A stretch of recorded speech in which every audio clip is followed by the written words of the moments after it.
2차 세계대전 동안 많은 사람들이 후세를 위해 당시의 기록을 담았다. 그들 중엔 카메라를 들고 참전한 종군 기자들도 있었고 많은 기록들이 컬러 필름으로 제작됐다. 그들의 손에 역사가 되살아났고 그 속에 거대한 역사의 소용돌이에 휘말린 평범한 사람들의 모습이 있었다.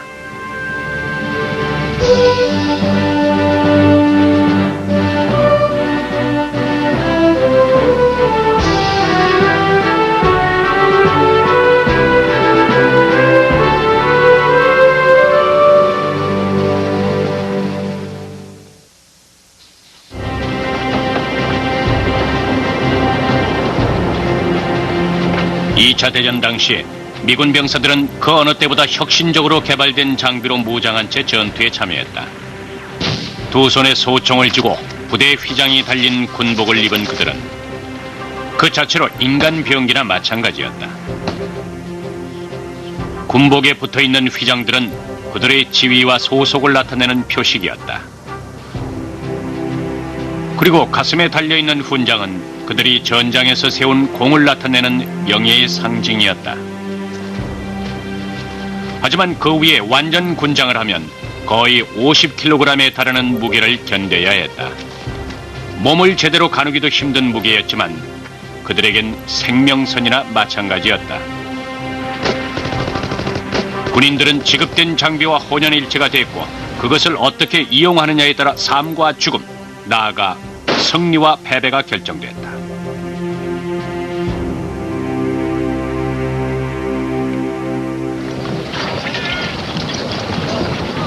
1944년이 되자 미군 보병들은 매우 뛰어난 성능을 가진 무기들을 지급받는다. M1 소총은 당시 가장 빠른 발사 속도를 자랑했다. 그리고 벙커나 동굴을 완전히 태워버리는 M1A1 화염 방사기는 적군에게 공포의 대상이었다. 하지만 이렇게 뛰어난 장비들이 탄생하기까지 수많은 시행착오를 겪어야 했다. 한 예로 태평양 전쟁이 발발했던 때만 해도 상황은 아주 달랐다. 당시 미군은 1차 대전 당시의 장비들을 대부분 그대로 사용하고 있었다. 군 장비를 현대화하려는 계획이 추진되기도 전에 일본의 진주만 공습이 이루어지면서 미군에겐 선택의 여지가 남아있지 않았다. 당장 전투를 수행하기 위해 구식 장비를 들고 전선으로 나가야만 했다. 훈련소에서 제일 먼저 지급된 것이 군복으로 그들이 더 이상 민간인이 아니란 사실을 드러내 주었다. 징집된 젊은이들은 훈련소의 기본 훈련을 받으면서 자유분방한 민간인에서 절도 있는 군인의 모습으로 변화돼 갔다.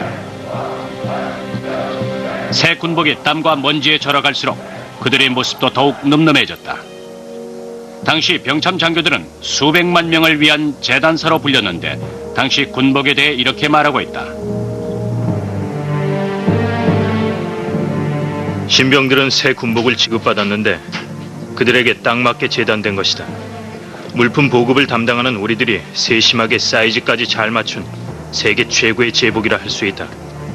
외형적으로 멋질 뿐만 아니라 아주 편안해서 실용성도 뛰어나다. 하지만 군복을 지급받은 병사들의 생각은 조금 달랐다. 난 하체가 긴 편이라 지급받은 군복 바지가 너무 짧다고 불평했다. 그러자 담당 병사는 어이가 없다는 표정을 하면서 군 생활을 19년이나 했지만 군복 사이즈는 대자와 소자밖에 못 봤다고 했다. 화가 나서 총을 갈기고 싶었지만 아직 총을 지급받지 못했다. 태평양 전쟁이 발발하면서 미군은 시대에 뒤떨어진 병사들의 장비를 혁신할 필요성을 느끼게 된다. 그중 가장 시급히 개선돼야 할 장비가 군화와 전투모였다. 훈련소에서만 벌써 19벌의 군화를 교체해야 했다. 아무래도 미창을 가죽이 아니라 종이로 만들었다는 생각이 든다. 겨우 30-40km를 행군해도 미창이 견디지 못하고 찢어져서 갈라져 버린다. 2차 대전 동안 낙후된 다른 장비들과 마찬가지로 군화에 대한 계속적인 연구 개발이 이루어졌다. 그리고 1942년이 돼서야 마침내 새로운 군화를 선보이는 결실을 거두게 된다. 10cm의 가죽 조임새가 달린 신형 군화는 아주 편리했다. 보병들이 발이 젖는 것을 최대한 막기 위해서 각반을 착용해야 하던 번거로움을 덜어주었다. 당시 발이 젖으면서 동상이나 참호 조경으로 고생하던 병사들에게 새로 보급된 군화는 아주 큰 사랑을 받았다. 새로 개발된 군화가 한 켤레씩 지급됐다. 군화를 쉽게 조이고 누릴 수 있게 상단에 가죽 조임새가 달려 있었다. 이전엔 각반을 찼지만 그럴 필요 없이 가죽 조임새로 군복 하단을 고정할 수 있었다. 푹푹 찌는 탱크 안에서 각반을 안 차도 된다니 얼마나 다행인가. 2차 대전 동안 전투모도 혁신적으로 발전했다. 미군은 철모를 1차 대전에서 처음 사용했는데 이때 사용된 전투모인 1917년형 A1 모델을 여전히 2차 대전 초기에도 그대로 사용하고 있었다.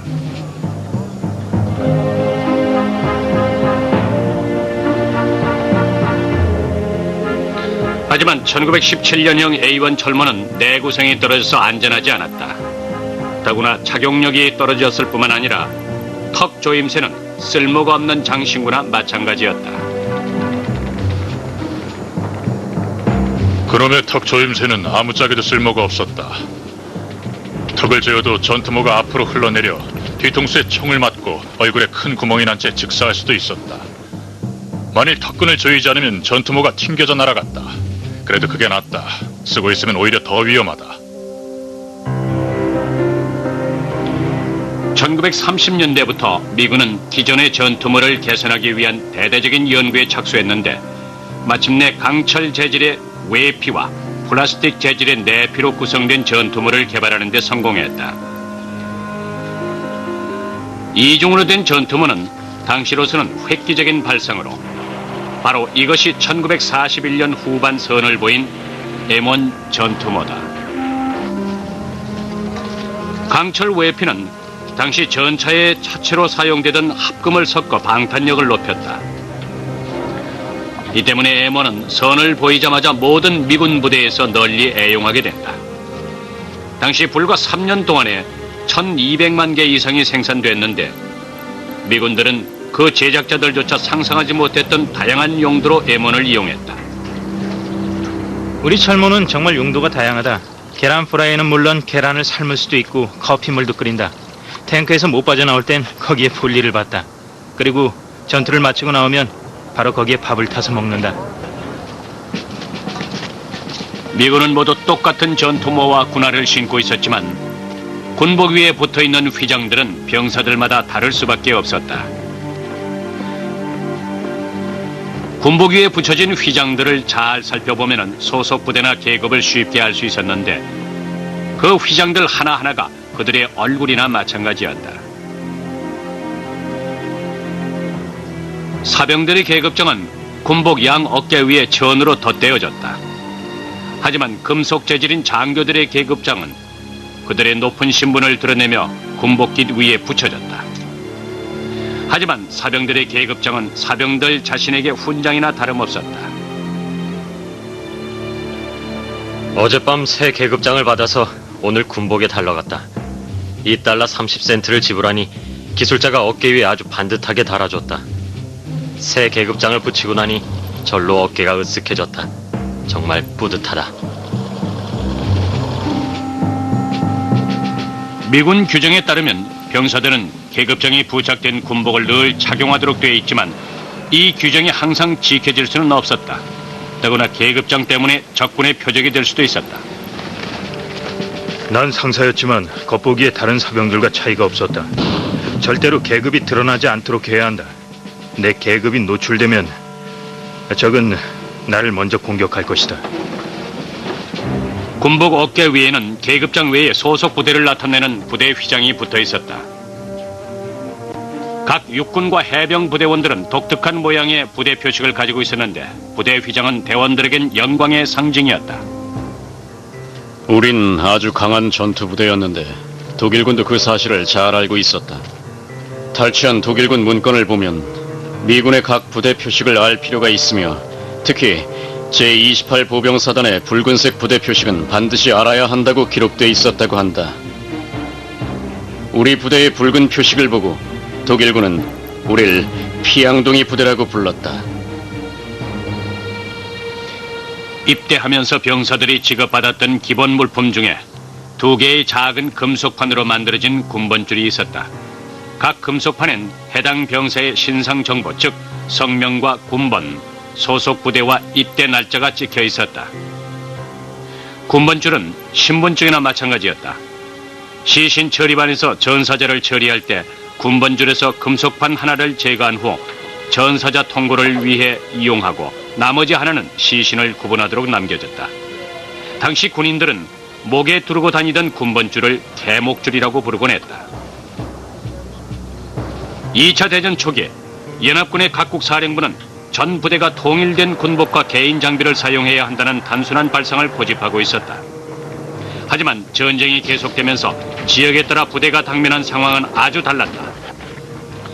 결국 전 지구적 규모로 전개된 2차 대전은 부대에 따라 특성화된 군복과 장비가 필요하다는 사실을 깨닫는 계기가 된다.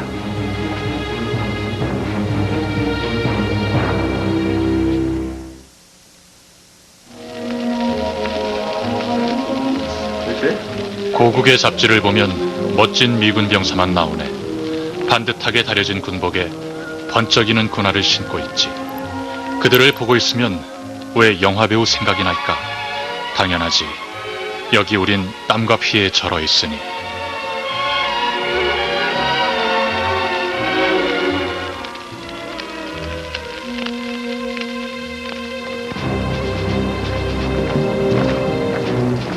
이 2차 대전이 확대되면서 군복과 개인 장비를 획일적으로 통일시키려는 것은 전장의 다양한 특수성을 고려하지 못한 비과학적 발상임이 드러난다. 이에 따라 각 지역의 기후와 특성을 고려한 특성화된 장비를 개발할 필요성이 대두됐다. 한 예로 태평양 전선의 경우 무더운 날씨와 습도가 가장 큰 문제였다. 하지만 태평양 전선의 정글용으로 만들어졌다는 군복 상의는 무늬만 그럴듯했지 너무나 비실용적이었다. 이 때문에 규정 위반임에도 불구하고 많은 병사들이 불편한 군복 상의를 벗어버리고 활동하는 경우가 많았다. 태평양 섬에 배치된 이후 군복을 벗는 병사들이 하나둘씩 늘어갔다. 열기와 습도에 적응된 병사들에겐 군복을 벗고 생활하는 것이 오히려 더 편했다. 정글용 군복 상의는 한 겹으로 돼 있어서 땀을 잘 흡수하지 못했고 몸이 땀으로 끈적거리는 걸 막으려면 군복을 벗는 것이 나았다. 군복 하나 때문에 겪는 병사들의 불편은 너무 컸다. 결국 1943년이 됐어야 열대 환경을 고려한 새 전투복이 개발되면서 태평양 전선에 배치된 병사들의 불편도 크게 줄게 된다. 우기에 대비해 미 해병대원들에게 지급된 판초 우위의 경우도 쓸모가 없기는 마찬가지였다. 한 해병대원은 다른 부대의 동료에게 보낸 편지에서 자신의 경험을 이렇게 회고하고 있다. 자네도 빗속에 행군을 하는데 군하 위로 떨어지는 물방울 소리를 들으며 판초 우위가 방수가 잘 된다고 착각한 적 없나? 사실 목으로 흘러들어간 비가 등줄기를 타고 군화 안에까지 스며드는데 말이야. 그딴 판초 우위를 왜 입어야 하지? 젖기는 마찬가지잖아.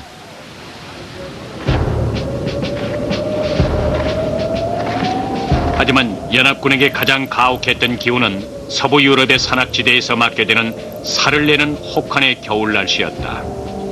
미군은 이런 서부 유럽의 겨울 날씨에서도 작전을 수행하기 위해 그 지역에 배치된 제10 산악부대를 위한 특수 장비와 의복을 개발하게 된다.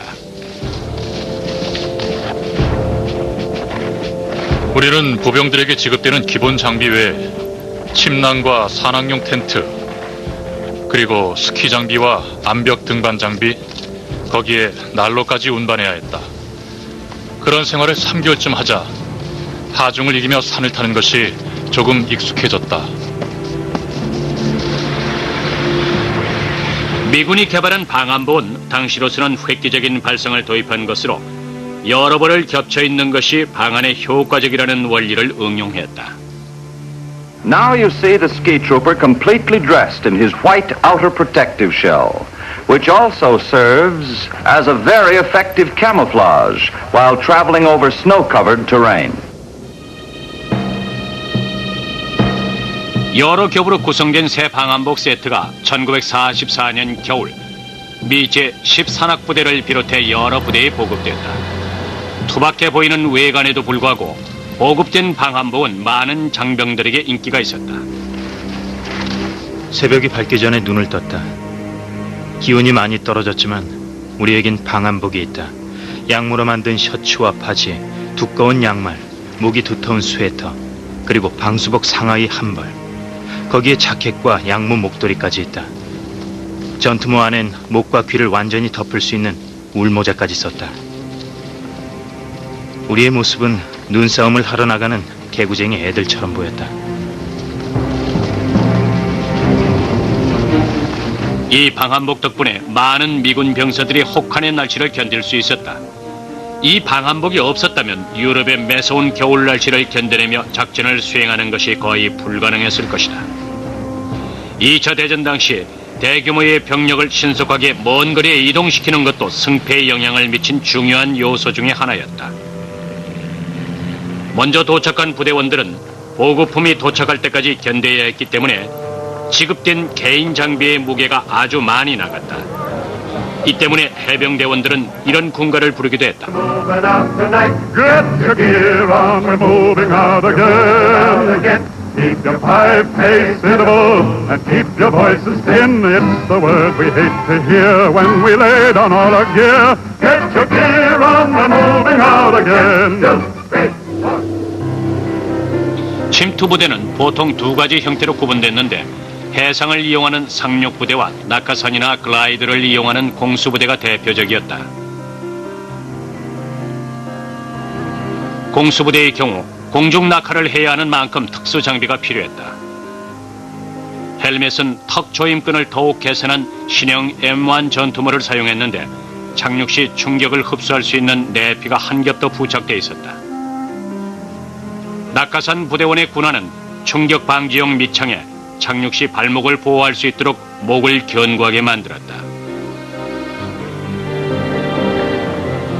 공수부대원들은 물자 지원을 받기 어려웠기 때문에 가능한 많은 탄약과 음식 등의 보급품을 자체적으로 운반해야 했는데 대원들에겐 고역이 아닐 수 없었다. 제방 뒤쪽 땅에 착지한 후 모든 물자를 다 팽개쳐버렸다. 지금 당장 이것들이 다 무슨 필요가 있단 말인가? 저것들을 지고서 전투를 하라고? 제대로 포복을 하는 것도 불가능하다. 버리는 게 살 길이다.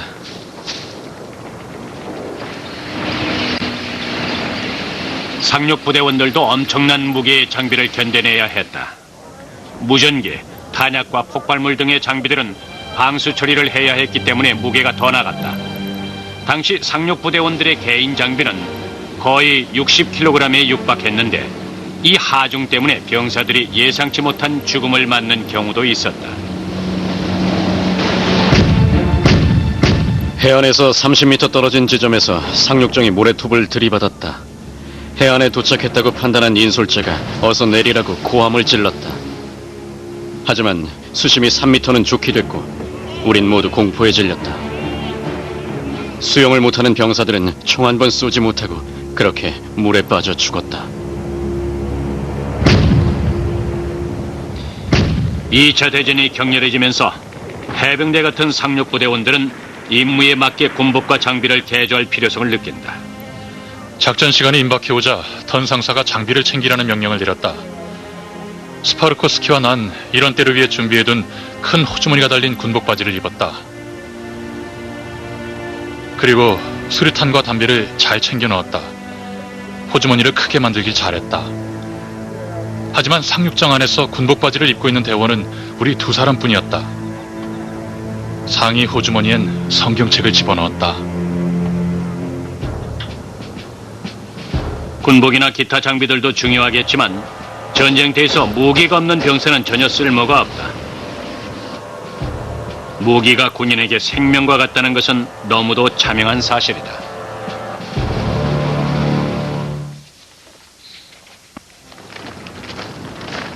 It's nice to get the sergeant who wandered around loose the other day over in Africa in rear of the German lines with that Garand rifle.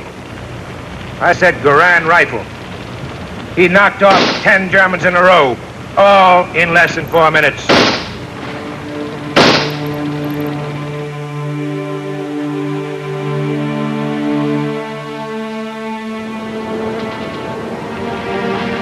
소총은 군인에게 가장 중요한 무기다. 그것은 군인들의 든든한 보호자이자 늘 함께하는 벗이기도 하다. 다른 전쟁과 마찬가지로 2차 대전에서도 미군 병사들은 자신의 소총을 언제나 손에서 놓지 않았다. 소총은 특별한 의식과 함께 지급된다. 우린 경건한 자세로 소총을 받은 후 어디를 가더라도 손에서 절대 놓지 않는다. 우린 매일 밤 소총을 닦고 점검한다. 늘 기름칠을 하면서 작은 먼지라도 닦아낸다. 군대에선 총 한 자루를 생산하기 위해 많은 노력과 비용을 투자했다. 총기 번호는 항상 내 이름과 함께하며 내 기억 속에 남을 것이다. 병사들은 지급받은 소총을 신체의 일부처럼 다루어야 했다. 물론 신체의 중요한 부위와 혼동하는 일이 있어서는 안 된다. 우린 절대 소총을 총이라고 부르면 안 된다.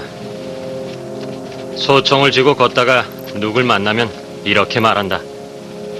이건 내 소총이다. 그리고 나서 아랫도리를 잡고서 이렇게 소리 지른다. 그리고 이건 내 총이다. 소총은 전투 전용이고 총은 재미 볼 때 쓴다.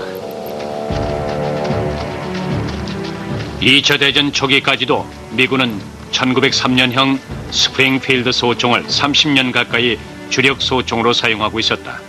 하지만 수동으로 놀이새를 당기는 번거로움 때문에 겨우 분당 12발이 발사되는 주력 소총을 교체하는 것은 너무나 당연했다. 훈련을 위해 스프링필드 소총을 지급받았다. 과거엔 얼마나 사랑을 받았는지 모르지만 지금 시대에 누가 이 소총을 반길까? 심지어 장교들도 거부 반응을 보인다. 구식 스프링필드 소총의 자리를 대체한 것이 바로 그 유명한 반자동식 에만 소총이었다. 에만은 가스 작용 원리를 이용해 첫 방아쇠를 당기고 나면 그 충격으로 놀이새가 자동으로 움직여 총알을 장전하는 획기적인 소총이었다. 미군의 주력 소총으로 개발된 에만은 세계 최초의 반자동식 소총으로 에만 소총이 보급되면서 미군의 사격 또한 2배 이상 빨라지게 된다. 탄창이 비지 않는 한 방아쇠를 당기는 대로 총알이 나갔다. 하지만 에만 소총은 1942년이 돼서야 대량으로 보급되기 시작한다. 그리고 2차 대전이 끝날 때까지 모두 550만 정 이상이 생산된다. 에만 소총의 또 다른 장점은 5발짜리 탄창을 사용한 스프링필드 소총에 비해서 3발을 더 장전할 수 있다는 것이다. 스프링필드 소총과 함께 M1이 지급됐다. 일본군은 아주 영악해서 우리가 5발을 다 쏘고 나면 공격을 해왔다. 하지만 M1 소총이 지급된 후로 전세가 바뀌었다. 우린 5발을 쏘고 나서 조용히 기다렸다가 일본군들이 돌진해 오면 남은 탄환을 발사했다. 2차 대전 당시 공수부대원들은 임무의 특성상 보다 작고 가벼운 소총이 필요했다. 이를 위해 미국 윈체스터사는 총신 길이 약 90cm에 무게 2.2kg이 조금 넘는 반자동 소총을 개발한다. 베이비라는 애칭으로 불리기도 했던 이 소총이 바로 에만 카빈 소총인데 원 모델인 에만 소총보다 2배나 많은 탄환을 장전할 수 있었다. 하지만 에만 소총에 비해 정확도나 파괴력이 떨어지는 단점이 있었다. 당시의 기술력에서 보면 총기의 크기와 무게를 줄이기 위해 발생하는 불가피한 결과였다. 카빈 소총으로 일본군 병사를 조준한 후 방아쇠를 당겼다. 무려 5발을 쐈는데도 10m나 더 다가왔다. 조금만 더 다가왔어도 날 덮쳤을 것이다.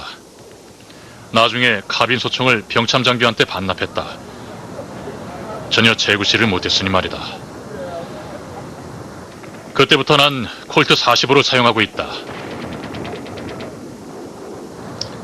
개인 화기 중에 누구도 그 성능을 의심치 않았던 것이 미군이 주력 권총으로 지급된 콜트 45였다.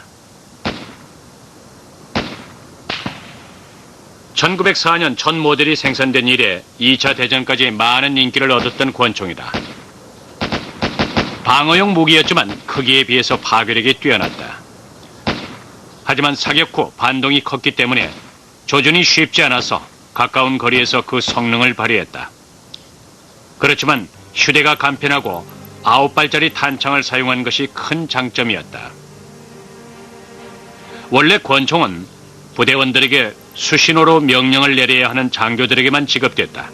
하지만 콜트 45가 인기를 얻으면서 사병들에게도 많이 보급됐다.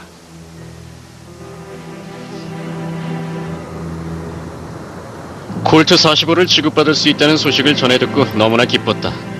어깨 부상 때문에 M1이나 스프링필드 같은 소총을 휴대하는 건 너무 큰 고역이었는데 이제 고생을 덜게 됐다. 지금도 마찬가지지만 당시 미군은 개인용 화기의 화력을 증대하기 위한 노력을 계속했다. 1928년 미 해병대는 처음으로 토미건이라고 불리던 톰슨 기관 단총을 사용한다. 크기도 작고 어깨에 매단 채 그대로 발사할 수 있어서 이동 시 아주 편리했을 뿐만 아니라 분당 700발 이상의 사격 속도를 자랑한다. 하지만 제작사의 작업 공정이 느려서 널리 보급되지는 못했다.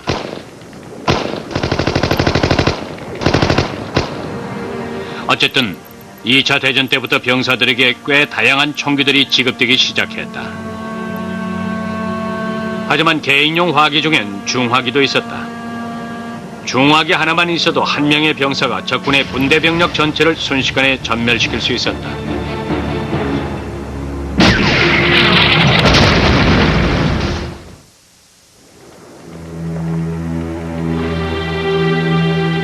내 브라우닝 자동 소총은 20발짜리 탄창을 가진 가스 분사식 총이다. 각 분대에 배치된 3명의 자동 소총 사수가 그 분대의 전투력을 좌우한다. 당연히 자동 소총 사수가 1명뿐인 보병 분대보다 우리 해병대 분대가 훨씬 더 화력이 뛰어나다.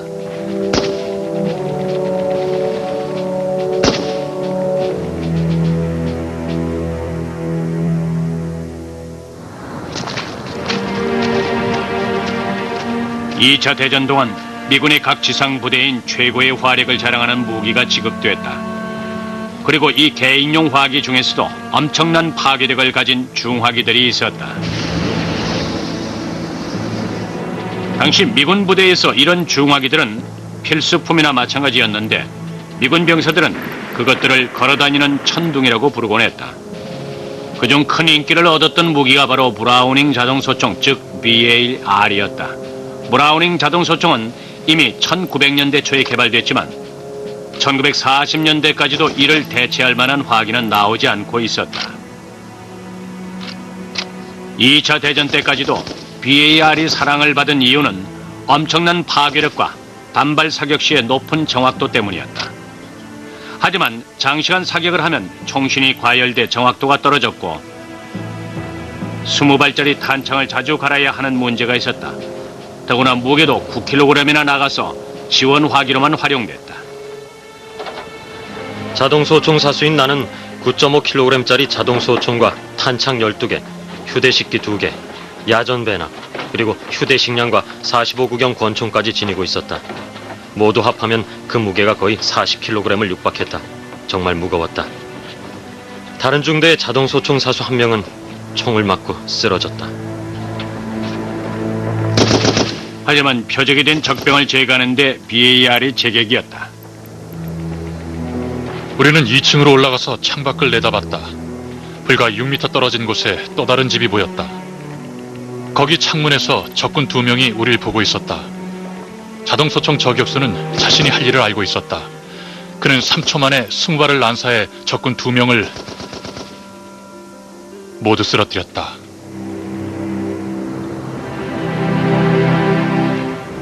BAR 외에도 미 보병 부대인 39경짜리 브라우닝 기관총이 보급돼서 부족한 화력을 메웠다.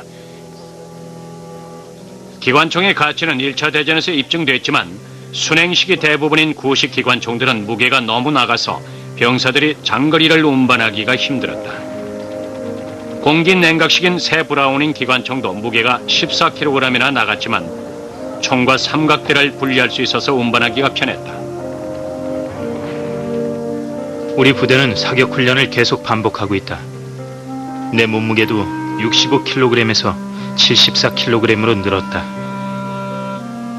이제 배낭을 맨 채 총이나 삼각대를 어깨에 쥐고서 수 킬로미터를 이동할 수 있다.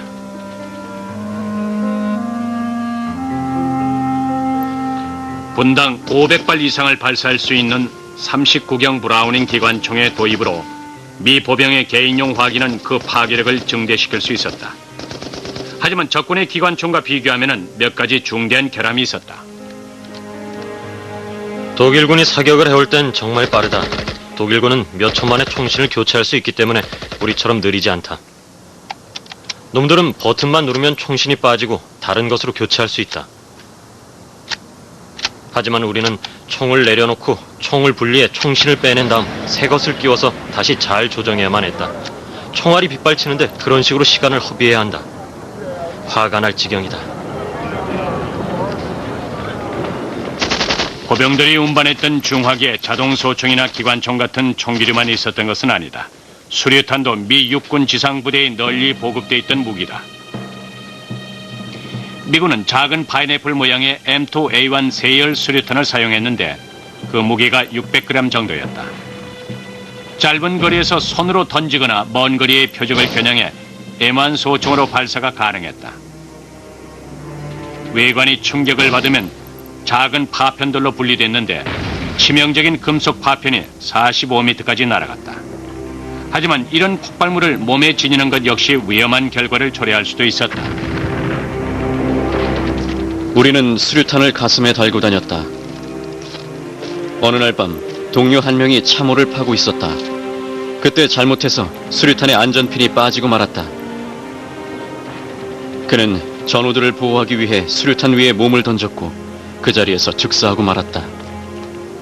그런 일을 당하고 나서부터 나는 핀을 구부려 놓는다. 2차 대전 당시 미군은 탱크를 파괴하기 위한 대전차용 화기 개발에도 심혈을 기울였다. 그리고 1942년 5월 육군 장교들이 지켜보는 가운데 에버딘 시험장에서 그 첫 모델이 역사적인 선을 보이게 된다. 잘 조준해 방아쇠를 당겼다. 발사되는 순간 슉 하며 포탄이 발사됐다. 거의 1초도 되지 않는 짧은 시간이었지만 몇 분처럼 느껴졌다. 그리고 쾅 하고 폭발음이 일면서 탱크 중앙에 명중됐다. 모두가 새로운 신무기의 성능을 구경하기 위해 몰려들었는데 바깥 날씨는 추웠지만 시험장의 열기는 대단했다. 시험 발사가 성공을 거두자 미군은 즉각 5,000기를 제작하도록 한다. 공식 명칭은 로켓포 AT-M1이었다. 이것이 바로 바추카포로 널리 알려지게 된 대전차 로켓포였다. 바추카포라고 불리게 된 이유는 AT-M1이 당시 유명했던 코미디언 밥 브라운스가 바추카포라고 부르며 들고 나오던 악기와 닮았기 때문이었다. 당시 바추카포는 아주 단순했는데 원시적인 조준기가 장착된 150cm 길이의 강철관이었다. 하지만 2kg짜리 로켓탄을 180m 거리까지 날려보내 12cm의 장갑판을 뚫을 수 있었다. 이런 성능 때문에 적병들은 바추카포 사수를 먼저 쓰러뜨리려 했다. 내가 바주카포 사수로 뽑혔다. 바주카포는 탱크에 구멍을 낼 수 있다. 하지만 우리처럼 적군에게도 그들의 탱크를 보호하는 부대가 있다는 걸 잊어선 안 된다. 적군이 날 발견하면 벌떼처럼 몰려오기 때문에 한 번 발사하고 나면 이동해야 한다. 엉덩이를 쳐박고 가만히 앉아있으면 적병의 표적이 되고 말 것이다. 걸어다니는 천둥이라 불린 중화기 가운데 가장 살벌해 보이는 무기가 화염방사기였다. 1차 대전 당시 독일군이 처음 사용한 화염방사기는 사수의 등에 부착된 가압 탱크에서 가열된 석유가 나가면서 화염을 뿜는 무기다. 하지만 목표물만큼이나 사수에게도 아주 위험했다. 이런 이유 때문에 미군은 2차 대전 초기까지도 실제 전투에서 화염방사기를 사용하지 않았다. 태평양에서 전쟁이 치열해지면서 태평양 섬의 동굴에 잠복해 있던 일본군을 소통하기 위해 화염방사기를 사용하지 않을 수가 없었다. 미군의 초기 화염방사기는 운반하기 어려울 정도로 무거웠다.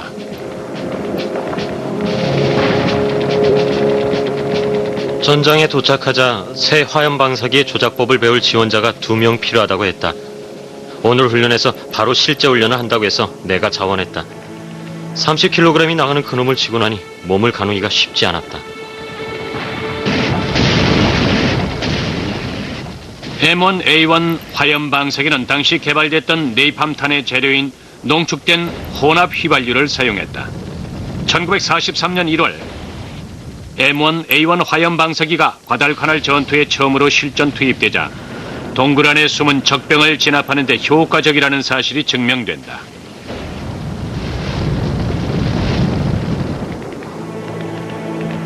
화염방사기 사수가 동굴 입구로 가능한 한 가까이 접근했다.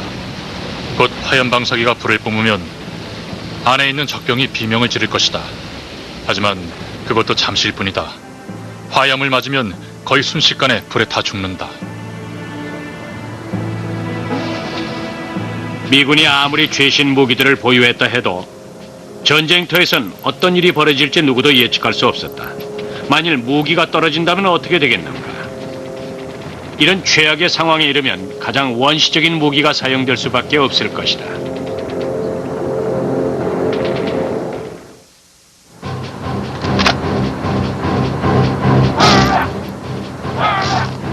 탄약이 남아있다면 총검을 사용할 필요가 없지만 탄약이 떨어지면 빈총은 아주 쓸모가 없다.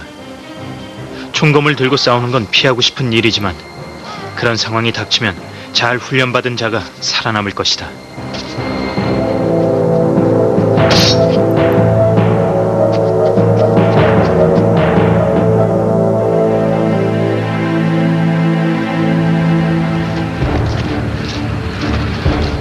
미국이 2차 대전에 참전할 즈음 전쟁의 양상도 현대적인 모습으로 많이 바뀌었지만 그 겉모습 뒤에 숨겨져 있던 일도 많았다.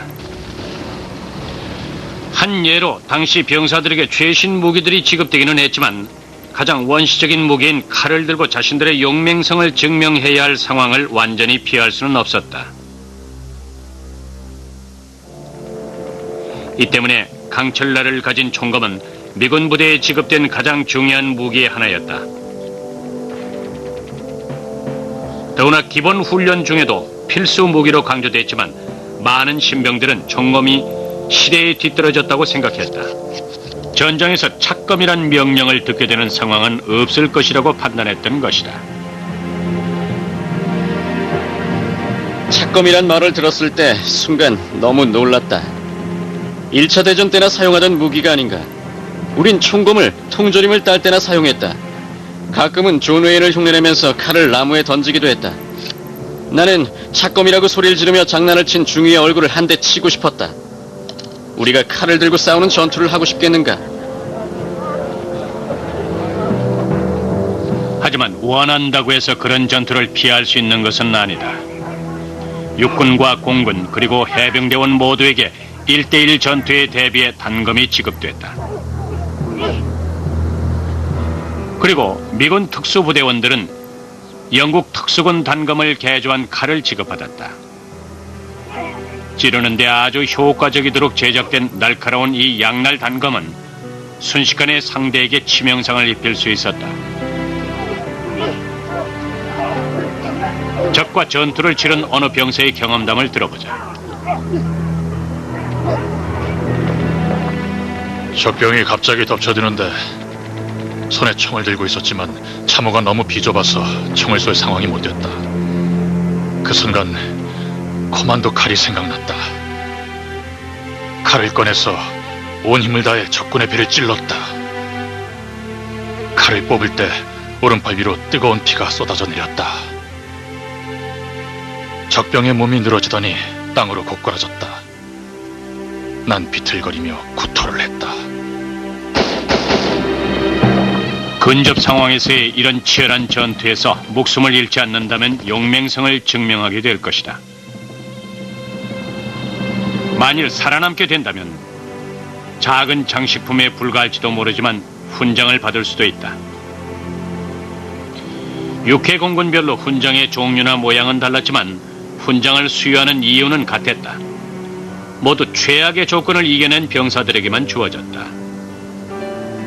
훈장은 결코 돈으로 살 수 없는 명예를 상징했으며 군에서 그 용기와 능력을 인정했다는 걸 의미했다. 수여자에겐 자신의 희생에 대한 작은 보상이 되는 셈이었다. 훈장 수여식에서 언급되는 내용을 한번 들어보자. 적군에 맞선 용맹스러운 행위, 특출한 영웅적인 행위, 임무 수행 시 눈에 띄는 공을 세운 행위, 전후의 모범이 되거나 목숨을 돌보지 않는 희생정신, 임무를 수행함에 있어서. 하지만 훈장 수여가 공정하게 이루어졌는지에 대해서는 이견이 많았다.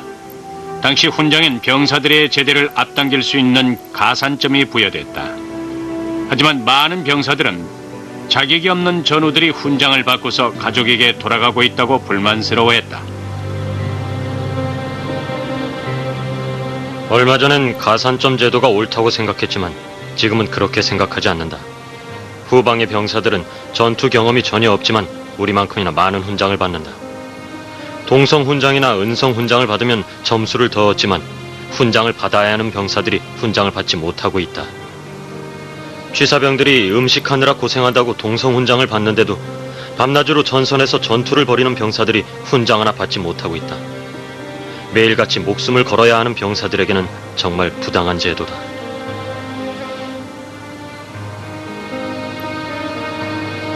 전투에서 부상당한 병사에게 수여되는 명예 전상장 같은 훈장은 이를 받는 병사들에게조차 비웃음을 사기도 했다.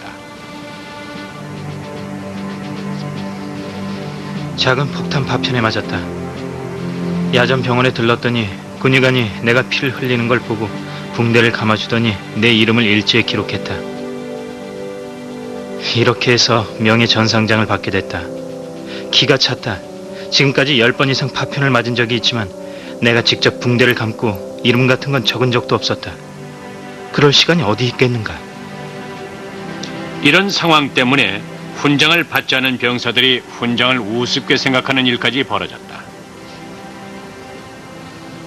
같은 부대의 전우들과 함께 전쟁을 치르면서 10개 정도의 훈장을 받았다. 사람들 앞에서 훈장을 달고 다니면 바보 취급을 당하는 나라는 우리 미국이 유일할 것이다.